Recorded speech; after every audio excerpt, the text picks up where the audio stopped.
What's up, everybody? Noah Kaser back here for another episode of Noah Kaser Live. Let's get right into it. We got 3 topics. We got Release Rewind, Ticket Tracker, and as well as the Netflix Top 10 and everything else. So, welcome back, everybody. I'm sorry I've been gone for a couple weeks. My voice was gone. I was sick. My family got sick, and I don't feel like doing a show when I am sick. So, let's get right into it. We're going to start off with this. Wicked and Conclave dominate the Critics' Choice Awards with 11 nominations each. This is very, very good news for them because we're going into the award season. With award season, this means that we get a lot to watch. And right now, we got some good stuff coming up, coming down the pipeline. So let's get right into this. This is coming to us from Deadline, and we are going to be taking a look at the nominations for the Critics' Choice Awards. Here we go. Best Picture, A Complete Unknown, Anora, The Brutalist, Conclave, Dune Part 2, Emilia Perez, Nickel Boys, Sing Sing, and The Substance, followed by Wicked. So there is your look at what is going to be up for Best Picture. Now, this is what I think is very interesting, because a lot of people thought that maybe we would get a Gladiator 2, right? Gladiator 2 is not looking very good. Very few places are looking at that. September 5 is not looking very good. What is looking very good is Wicked, Anora, and all these other films. So going down a little bit more to Best Actor, Adrian Brody for The Brutalist, Timothée Chalamet for A Complete Unknown, Daniel Craig for Queer, Coleman Domingo Sing, Ray Fiennes for Conclave, which I will be watching on Monday, and Hugh Grant in Heretic. I finally saw Hugh Grant in Heretic. Phenomenal horror movie. One of the best performances of the entire year from Hugh Grant. I don't know if he's better than any of these other guys because I haven't seen any of these other 5 films. Because one, the Brutalist just opened in limited theaters this weekend. A Complete Unknown has only played for critics. Queer just opened in limited release this weekend. Sing Sing barely opened up. And Conclave didn't come to my theater. But I will be watching it this Monday. Best Actress, we have Cynthia Erivo in Wicked. Here's where my my dyslexia comes into factor. Okay, so Carla Sofia Gascon for Emilia Perez.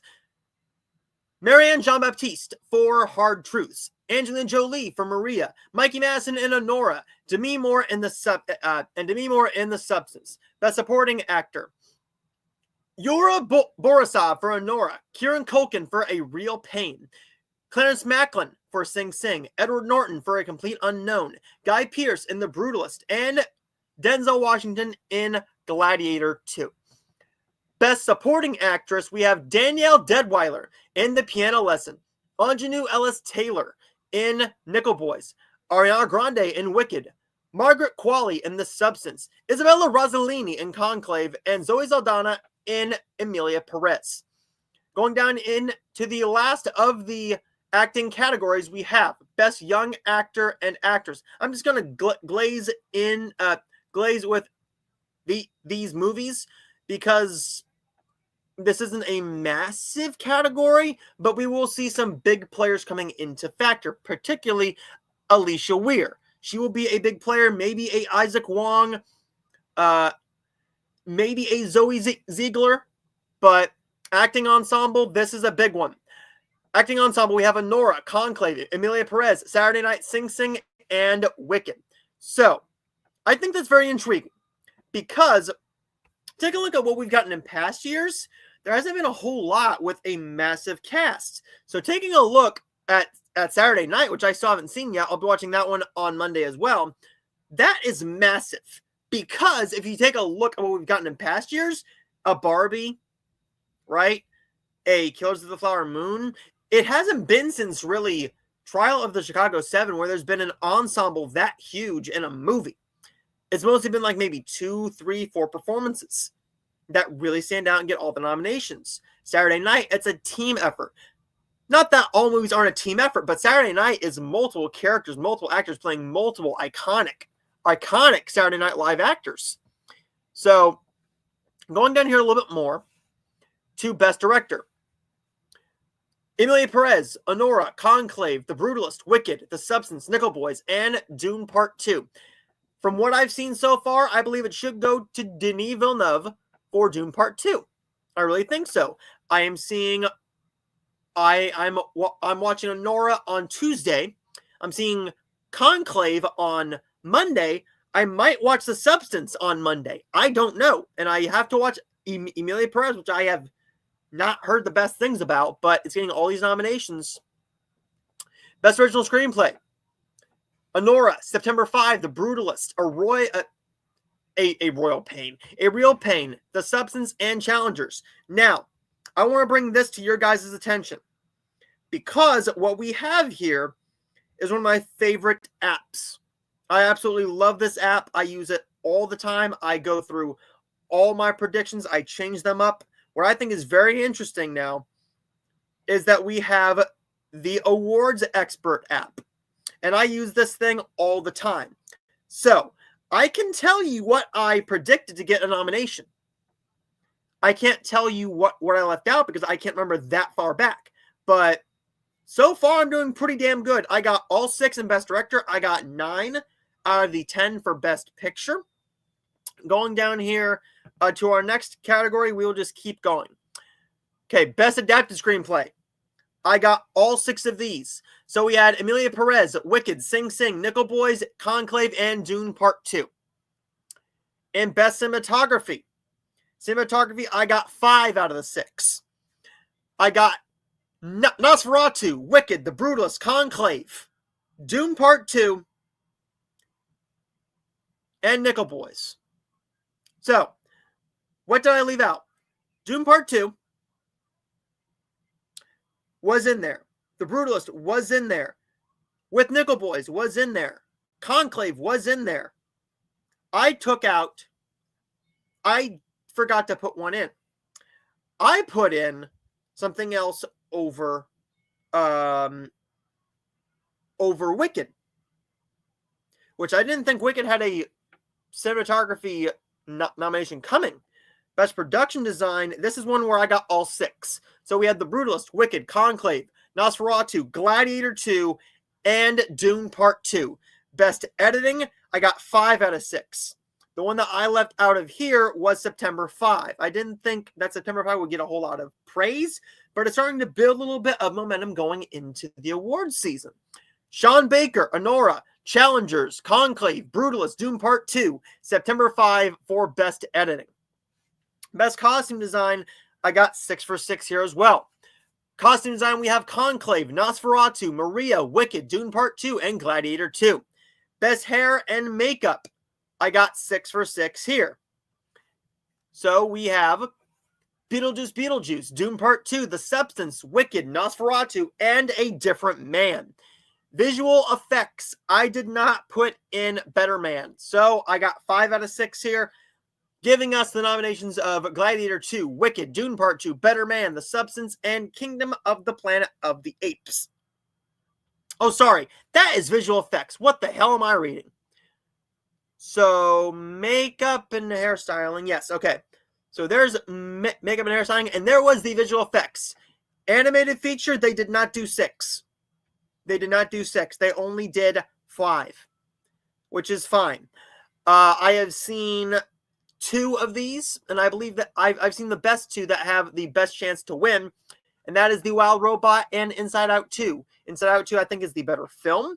The Wild Robot is the more acclaimed film, though. I think it has the best chance to win. I don't think that Disney is going to get this one. I think it's going to The Wild Robot, both here at the Golden Globes and the Academy Awards.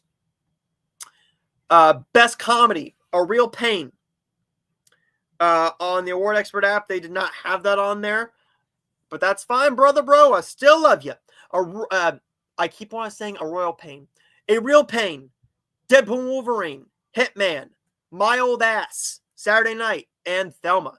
Best Foreign Language Film, All We Imagine Is Light, Emilia Perez, Flow, I'm Still Here, Kneecap, The Seed of the Sacred Fig. I did 5 out of 6. I did not put in there All We Imagine as Light. That was on me. That was a stupid decision on my part. What I did instead, I don't even remember. I literally don't even remember. I'm not sure.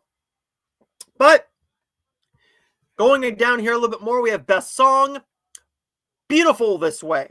Sorry, Beautiful That Way from The Last Showgirl from Miley Cyrus. Comprez Reprez from Challengers. El Mal from Amelia Perez. Harper and Will Go West from Will and Harper. Kiss the Sky, which I absolutely love that song, in The Wild Robot.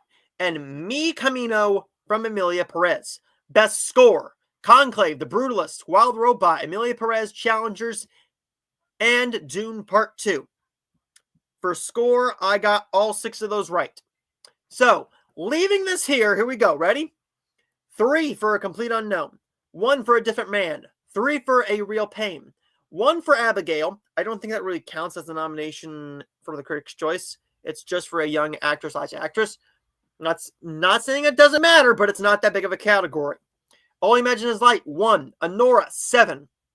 Beetlejuice, 1. Better Man, 1. Blitz, 1. Challengers, 4. Conclave, 11 for Conclave. 1 for Deadpool and Wolverine. 1 for Dee Dee. 10 for Dune Part 2. 10 for Amelia Perez. 2 for Flo. 1 for Fury. 1 for Furiosa and Mad Max Saga. 4 for Gladiator 2. 1 for The Hard Truth. 1 for Heretic. Hitman, I'm Still Here, Inside Out 2. Janet Planet. Kingdom of Planet of the Apes, and Kneecap. Maria gets 2. Memoir of a Snail. Keep on going down here. This is a big surprise to me. Nosferatu got 4. It got 4. Sing got 5. The Brutalist got 9.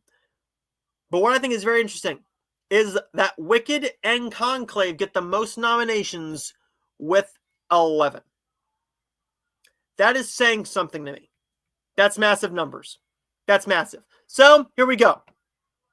What do you guys think about this topic? What do you think about the Critics' Choice? All the nominations. Who do you think is going to win? I'll do my predictions right before that on that Friday's show.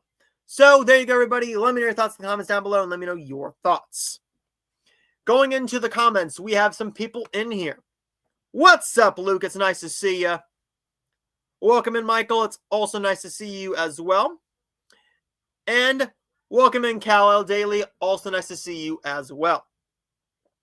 Going into our next topic. This is very interesting to me, because now we're going to go into Sonic 3 reactions. Call it the best one yet. Is it true? We'll find out. I'm seeing the movie some point next week. Maybe on the Friday it premieres. No, I have an interview then. Okay.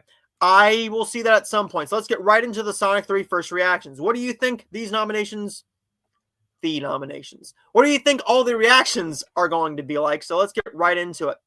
First reactions, praise. That's third act. So let's go down here to Chris Killian from comicbook.com. It says here, it's not often that each movie gets better in a trilogy, but Sonic 3 is the best of the bunch. There's action-packed goofiness aplenty thanks to Jim Carrey pulling double duty. But what I didn't expect was a surprisingly moving performance from Keanu Reeves. A third act that make Sonic fans weepy-eyed. Also, there are 2 big post-credit scenes. Avoid spoilers. Clear Foul Town and crew have a great affinity for the blue blur. For the blue blur. So, going down here a little bit more. Sonic 3 goes supersonic. Why is it not working? Okay. Sonic 3 goes supersonic, delivering the best adventure in the franchise yet. Shadow is unstoppable on the big screen, while Sonic and Friends bring a lot of heart and laughs. An adrenaline-fueled ride that will have fans and families excited from start to finish. That one comes from the Movie Podcast. Is the bait with electrifying action, truly touching moments, and Jim Carrey doing what he does best. And what an utter blast. Tessa Smith says, Sonic 3 is everything I wanted it to be. There's something for Sonic fans of all ages, gamers and comic book readers. Every joke lands. There are a few for parents in there as well. Not ashamed to say I cheered up and cheered at those post-credit and cheered at those end credit scenes, and Keanu Reeves smashes as Shadow. He crutches as Shadow. Going down here a little bit more, Sonic 3 rules. It's the closest Hollywood has made to a Dragon Ball movie. There was plenty for a longtime fan to clap and cheer for. What I did in a mostly empty theater, and also, and outside a few unexpected cringe jokes, this was a hilarious story. So there was a few of those reactions. What do you think Sonic 3 is going to be like? Are you excited for Sonic 3? I kind of am. I haven't even seen 2. I saw 1 in 2020 right before theaters shut down, and I enjoyed it. I haven't seen it since, but I will be seeing Sonic 2 right before I go and see Sonic 3, and I might give you guys my review of Sonic 3 once we get to that next week. So, what do you think about that? Let me know your thoughts in the comments down below, and let me know your thoughts. Going down here to our last topic for today. This is a big topic. A lot of people don't think this is going to be a massive topic, and I don't expect this to do a lot in views, but this is a massive topic in the world of movies. So, we're going to end things off with this. For our regular topics, and we go into our regular topics. Every studio will let's try it one more time. Every studio will be presenting at CinemaCon. So, what is CinemaCon? CinemaCon takes place in Las Vegas, and that's where all the movie studios bring all the movie distributors, all the theater owners into one theater, and they say, hey, this is what we have coming out over the next year from this point to this point, and they give them little bits and pieces to say, hey, maybe you'll want to play our movies if we show you this clip here. We think it's going to be a massive hit. Here's how good we think it looks and what we have coming down the pipeline. They also have things for like a concession stand. So if you're a concession stands person, if you're a popcorn bucket person, if you're looking for new theater seats, they have that for you as well. But what everyone goes for is the movie presentations. That's what a lot of people go for. So for years, one studio has always left. But this year, all the studios are going to be there. This is coming to us from the Hollywood Reporter. 2025, Sony returning to the show, and Amazon, MGM to present. This is from the NATO president. Now in his second year, Mr. Michael O'Leary, in the second year in the job, announced the news on Thursday during a breakfast at the Beverly Hilton in Los Angeles. We are thrilled and honored to welcome back to our studio partners with the addition of Amazon MGM Studios to this CinemaCon lineup as a clear sign of support of the theatrical movie-going business, he said in a statement.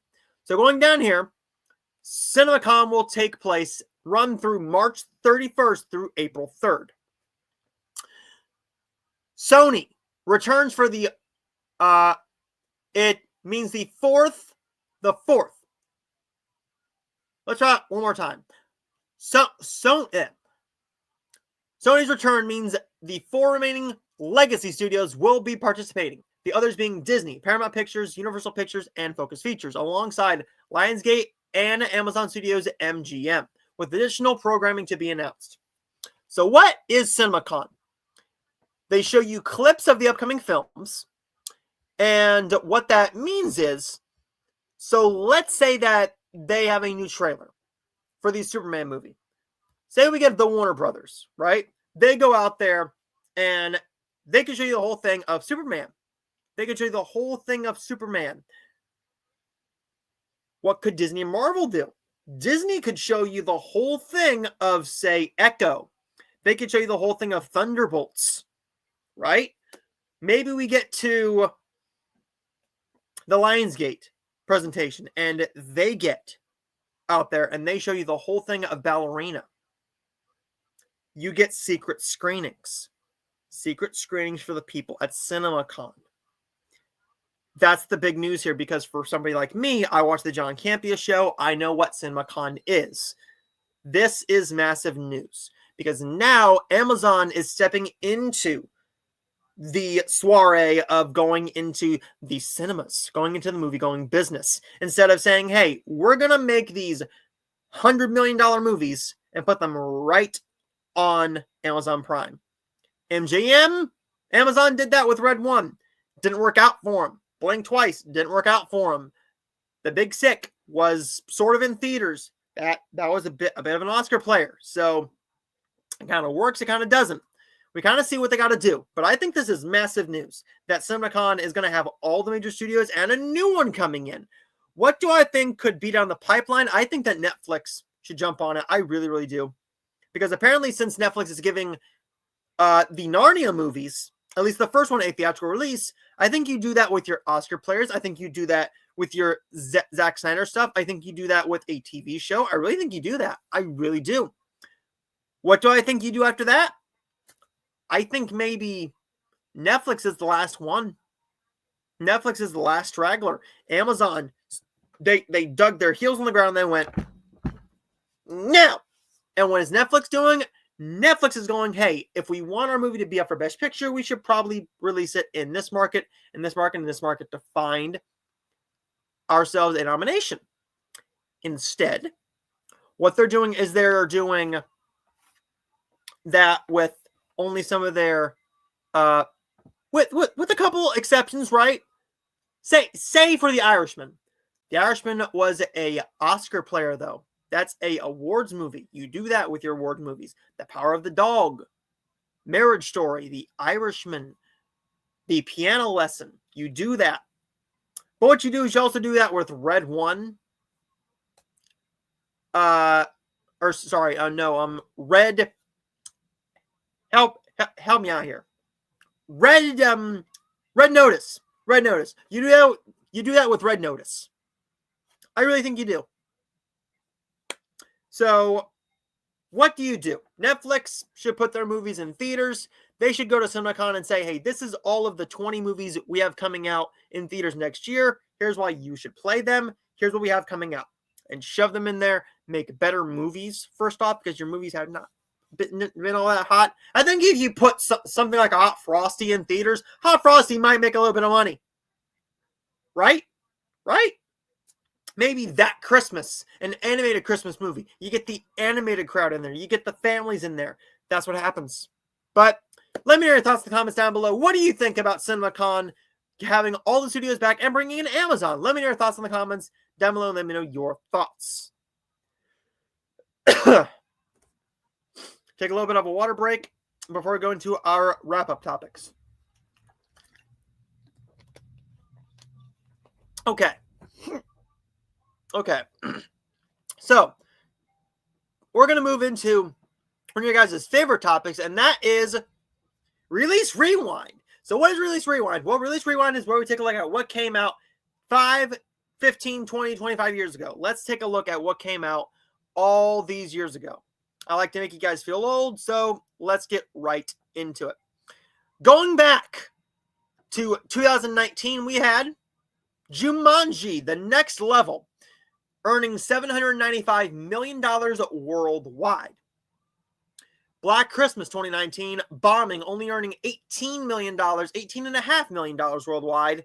Richard Jewell earning $43 million worldwide.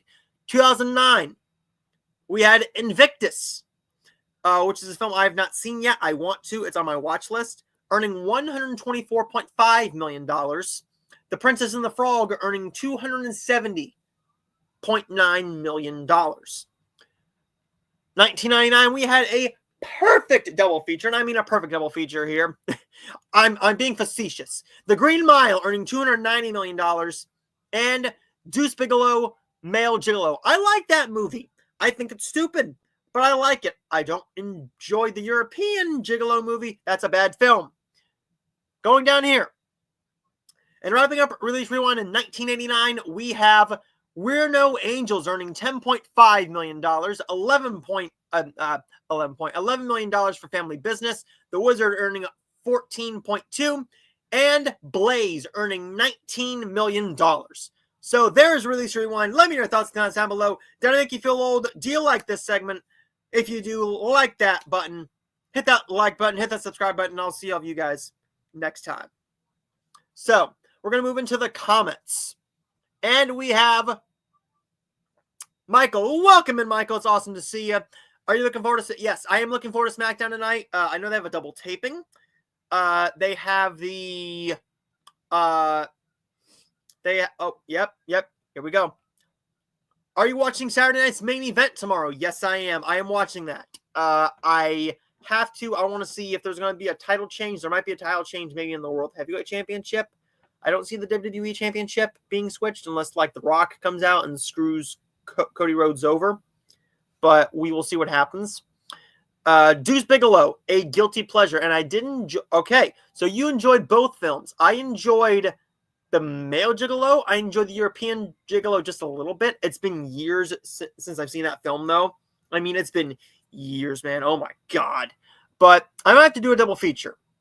And might have to do a Happy Madison ranking video. Would you guys be interested in a Happy Madison ranking video, ranking all of the Happy Madison films? Let me know your thoughts in the comments down below. We're going to go into the next topic here, and I did not make a graphic for this one. I wasn't going to do it, but I figured I might as well do this. So we're going to take a look at what came out this weekend, and let's get right into it. I watched The Shallows today and enjoyed it. I wanted to see that one back in 2016. I never got to that movie, but I really want to see it. Blake Lively and a shark. Really interested in seeing that film. We're going to go into Ticket Tracker. So Ticket Tracker is where we take a look at what came out this past weekend and what happened at the box office. So what happened at the box office? Well, not a lot changed, unfortunately. So let's take a look at this. Moana 2 earning another $51.2 million, taking a 63% drop. Wicked earning another $36.4 million, 55% drop. Gladiator 2 dropping 59%, earning another $12.5 million. Red 1 still having a little bit of legs on it, $7 million. And Pushpa, the Rule, Part 2. Okay, but Interstellar, 10th anniversary, earning $4.6 million. Let's take a look at this, okay? 165 theaters. And it earned over $4.6 million for a 10-year re-release. Whereas something like Y2K opened in 2,108 theaters, only earning $2.1 million. For King and Country in 1,500 theaters, earning 2.2. This is the power of Christopher Nolan. People love that movie. They love him. If you put that out on the big screen, any of his films again, I think people would rush out and see it. I really think that if you do a re-release of maybe an Oppenheimer, right? Maybe of an Oppenheimer, you might get something there. But Moana 2 is making big bucks. It's going to hit $1 billion. Maybe not this weekend, but probably the weekend of Christmas. I think so. What I don't think is going to hit $1 billion anymore is Wicked. Wicked is not playing overseas very well. But then again, it's not opened everywhere yet. It's not playing overseas very well. People aren't very interested in it. I don't know if Wicked is a worldwide appeal movie. I think it's more of a domestic box office film, which, by the way, guys, you do know that they've made their budget back for making both movies of $350 million. So that's for both movies. So there's that, right? Now, what I want to know is, what was Oppenheimer at? What did Oppenheimer earn? I know it was close to $1 billion. It's $24 million shy. So I think if you put that and a few more re-releases, you might get a good shot at that hitting $1 billion. You need $24 million. But there's that. Let me know your thoughts in the comments down below. It's a very intense film, okay? Wicked will hit that $1 billion mark in the new year. Maybe. We will see if it hits the $1 billion mark in the new year. I'm hoping it does. I really want it to. I really, really do. I just don't know if it has enough legs left in it because we have Sonic 3 and Mufasa coming out, which are going to give it a bit of a... It's going to be a bit of a struggle, guys. I mean, it's going to be a bit of a struggle. So, let's go into this next. We're going to go into one of my favorite topics. One of my favorite topics is the Netflix Top 10. So, the Netflix Top 10 looks like this. Let's take a look at the movies first, and then we'll go into the TV shows. So, in the top 10 movies, we have It Ends With Us at number 1. Number 2 is Subservience. I have the review for that on my channel. 3, That Christmas. 4, Our Little Secret. 5, Mary. 6, The Star. 7, We're the Millers. That's very intriguing. 8, Maria. 9, The Children's Train. And 10, Run All Night. So, The Star being number 6 is very intriguing. I saw that in theaters for my birthday back in, what was that, 2018? 2017, 2018? I saw that on my, for my birthday movie with my family. We usually try and see a Christmas movie for my birthday or a musical or something like that. Something family friendly. 2022, it wasn't really family friendly, but it wasn't really musical either, and it wasn't Christmas. It was Top Gun Maverick, but We're the Millers is very intriguing as well. I love that movie. I've seen that many, many times. But what I think is very interesting, Subservience is number 2. Subservience was number 1. It's sticking in there. It Ends With Us is sticking up there. I mean, it's a Sony movie. Colleen Hoover. It made big money at the box office. So, hey. I didn't think it was going to make all that much, but the fans showed up for it, and oh my lord, did it show up in the Netflix Top 10 as well. So going into the TV shows, I have a couple shows on here I want to watch. So let me know if you want a review of any of these. So, Top 10 TV shows. We have Jamie Foxx. What Had Happened Was a Santa special. I do want to see that one. I do want to watch No Good Deed. Ray Romano and Lisa Kudrow. 3 is Black Doves. 4, The Ultimatum, Marry or Move On. Number 6, The Kings of Tupelo, a Southern crime. Is that saga? A Southern crime saga. Number 6, The Madness. Number 9. Number 7, La Palma. Number 8, The Great British Baking Show Holidays. Number 9, Cold Case. Who killed Jeanette? Yeah. John Bennett Ramsey. There we go. And number 10 is Man on the Inside. I have some interest in that one as well. So if you want reviews of any of those, let me know your thoughts in the comments down below, and I will review anything you guys want me to. Do you think that Pentagon Jr. is going to debut tonight against Carmelo Hayes? Maybe. I think they might swerve us, though. They could go with a Braun Strowman. I don't know if he's still injured or not. I'm hoping that it's a nice surprise. But I'm hoping it might be Braun Strowman. It might be a Pentagon. It might be a Pentagon Jr. I could be wrong. I'm hoping I'm wrong, and I'm hoping that you are right, man. I'm really hoping so, because that crowd will go insane. Subservience.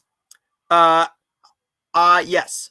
It's a very decent film. It's very decent. It's not like the past couple films, like a Ex Machina, which is a phenomenal film. Don't get me wrong. Ex Machina is a phenomenal film. But it's not like our last one, like say Wife-like. That was a struggle to get through. Oh my lord, that was a struggle. But Subservience is a very nice movie. I think it's very charming. And Megan Fox delivers. Sure, she's playing a hot character, but she does that very, very well. She does that role very, very well. So, for our last topic, And then I do have one announcement. So for our last topic, we're going to go into what's releasing this week in theaters and on streaming. Well, let's get right into that, and then we'll go right into my announcement. And it's not an announcement for my channel, it's an announcement for one of my friends' channels. And we've been talking a little bit. I've talked to him in the live chat. He's watching the show, so he probably knows what I'm going to be talking about. So we're going to be taking a look at what's coming out this week in theaters and on streaming. So let me pull this up. Yep, here we go. We're going to pull this up, and it's a good week. We got Kraven the Hunter. Kraven the Hunter and The Lord of the Rings, The War of the Rohirrim. Both are going to bomb at the box office, not do very well. I've heard that Kraven is awful, except from Zack Attack Reviews, who said it was solid. The Lord of the Rings, The War of the Rohirrim, I've heard it's decent. Not up my alley. I am going to be watching Carry On Netflix. I've been very excited for that one. Maria came out on my birthday on Netflix. I will probably watch that one at some point. In theaters, we have September 5. On 4K for the 10th anniversary, the collector's edition, we have Interstellar 10th anniversary edition. Goodrich comes to VOD. It just came out on my birthday. In theaters, we have a Oscar player here, Nickel Boys. Elton John, Never Too Late. I believe that's a concert. That's either a concert or that's a documentary on the man. And Sugarcane comes out on Hulu and Disney Plus today. Going down here a little bit more, see if there's anything, like literally anything else coming out. Mudbrick, Blink, Max, they do have Joker Folie à Deux. And going down here a little bit more, Conclave comes out on Peacock today. And next week, here we go. Next week we have Sonic the Hedgehog 3, Mufasa, The Lion King. I will be seeing both. Transformers 1, still haven't seen that one yet. Joker Folie à Deux, Transformers 1, Conclave, and Terrifier 3, along with The Apprentice, all come to DVD and Blu-ray. The Brutalist opens wide in theaters. The 6888 comes out on Netflix. Hellboy, The Crooked Man comes out on DVD and Blu-ray. Max gets Juror number 2, and going to theaters as well, we do have The Room Next Door. So I believe that's just about it for the massive releases over the next couple of weeks, and of course we do have the Christmas ones, but we will see those in a couple of weeks. So there's that, everybody. Oh, and of course we do have the Lifetime film that's going to be in the headlines because it has a sex scene in it. Apparently they are trying to push the envelope for that. So we'll see what happens there. But there's that, everybody. And before we go, I do want to announce a brand new show that my buddy Michael is doing with Luke that I made the intro for. So I'm going to play the intro here. And they have a new show every single Tuesday, except for on Christmas Eve and on New Year's Eve. They will not have a show then because it's Christmas Eve. They're spending time with their families. And New Year's Eve, we'll be having a hangout. We will be hanging out on Luke's channel. So there's that, everybody. I'm still looking forward to Kraven. Okay, I'm looking forward to seeing how bad it is. I won't be going to see it in theaters because my theater will not be getting it, which I think is a good idea because what they're playing right now is the best Christmas pageant ever. They only got it for one more week.